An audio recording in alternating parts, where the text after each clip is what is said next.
सरकार का फैसला मानने से साफ तौर पे इनकार करते हैं। हम जैसे पहले धान लगा रहे थे वैसे ही धान लगाएंगे।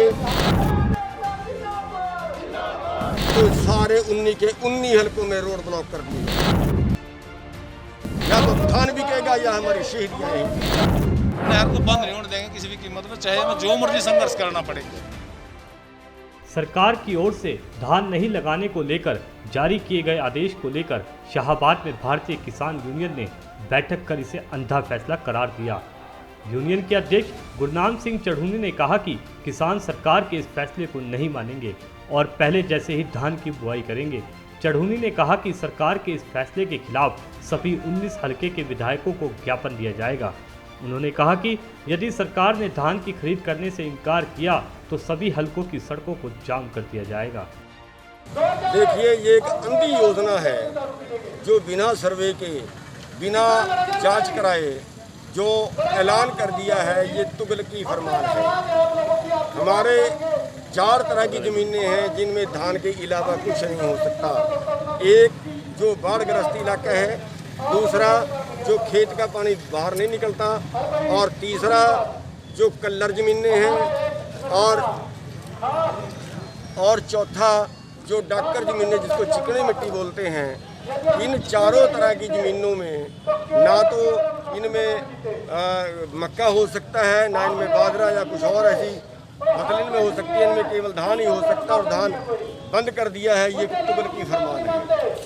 और हमने जो आज फैसला लिया है वो ये फैसला लिया है कि 19 हलके के जो एमएलए हैं या विपक्ष का जहाँ पे एमएलए, वहाँ पे हम सत्ता पक्ष के हारे हुए एमएलए को भी, इनको हम एक बार ज्ञापन देंगे और धान हम ऐसे ही लगाएंगे। हम सरकार का फैसला मानने से साफ तौर पे इनकार करते हैं और साफ कदम है। हम सरकार का फैसला मानने से साफ तौर पे इनकार करते हैं। हम जैसे पहले धान लगा रहे थे वैसे ही धान लगाएंगे। अगर हमारा धान ना खरीदा गया तो सारे 19 के 19 हलकों में रोड ब्लॉक कर दिए जाएंगे। 5-5 फुट की दूरी पे बैठने कर फैसला दूरी पे बैठ के अपनी जो मीटिंग करने की बात की थी, लेकिन हमें दुख है कि यहाँ के प्रशासन ने हमें गेट के बाहर रोक लिया और गेट के बाहर कोई व्यवस्था नहीं थी।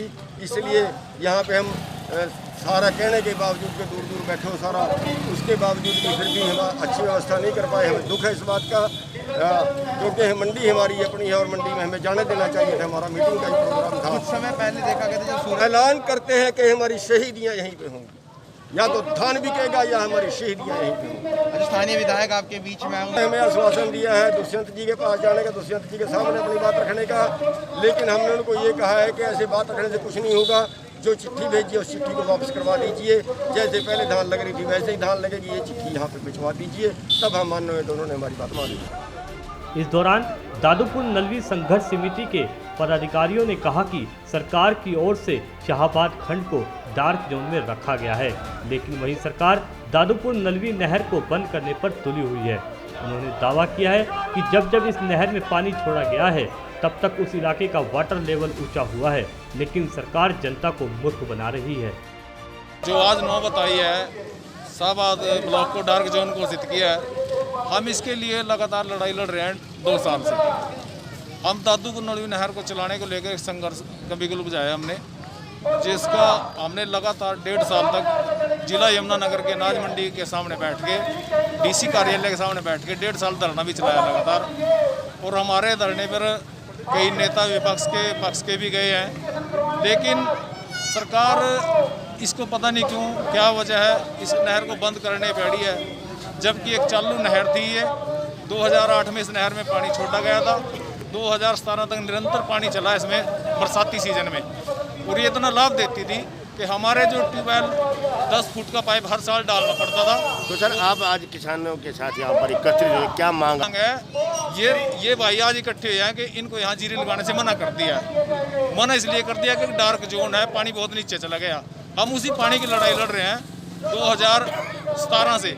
दादू कुन्नौली नहर को चलाने के लिए, जो पूरे उत्तरी हरियाणा को लाभ देगी। कोई डार्क जोन नहीं रहेगा।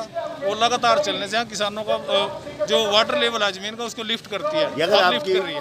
हमारी तरफ से हम तो लगातार 2 साल से संघर्ष कर रहे हैं, आगे भी हमारा संघर्ष जारी रहेगा। हम इस नहर को बंद नहीं होने देंगे किसी भी कीमत पे, चाहे हमें जो मर्जी संघर्ष करना पड़े। हमने 2 साल हाई कोर्ट तक लड़ाई लड़ रहे हैं। क्या आपका पूरा नाम पद क्या? राजेश दैया, पद क्या आपका? मैं महासचिव दादू कुन्नौली नहर संघर्ष समिति। उत्तरी हरियाणा को बचाने के लिए, ग्राउंड वाटर रिचार्ज करने के लिए ये युद्ध 1987 में शुरू किया गया था। 2004 में जाके ये कंप्लीट होती है। 2005 में इसमें CWC पानी छोड़ने की अनुमति प्रदान करती है। 2008 से इसमें निरंतर पानी सप्लाई किया जाता रहा और गवर्नमेंट का मानना है कि डिफरेंट विलेजेस जो इनमें से गुजरती है उनसे एडजॉइनिंग 1.5 से 2 किलोमीटर के गांव में पानी रिचार्ज हुआ। पानी का रिचार्ज है वो कहीं जहां 135 से 40 फुट पे मोटरें थी, आज वो 100 फुट पे आ चुकी है। लास्ट 3 ईयर से ये नहर में यमुना से पानी नहीं छोड़ा जा रहा, बट सारा रेन वाटर इसी नहर के थ्रू शाहबाद तक पहुंचता है। फिर भी पानी की स्टेबिलिटी बनी हुई है। हम ये चाहते हैं कि इसमें एटलीस्ट रेनी सीजन में छोड़ा जाए पानी रेगुलर, प्लस जो जिन भी मंथ्स में पानी में अवेलेबिलिटी है सरकार के पास, तो उन मंथ में महीने में 1 या 2 बार इसमें पानी छोड़ा जाए। उससे मैं कन्फर्म्ड हूँ और ये लैंड जो हमारा डिपार्टमेंट है, एग्रीकल्चर डिपार्टमेंट, वो भी इस बात को मानता है कि अगर रेगुलर हम ये करें तो हम इस डार्क जोन से हम उबर सकते हैं।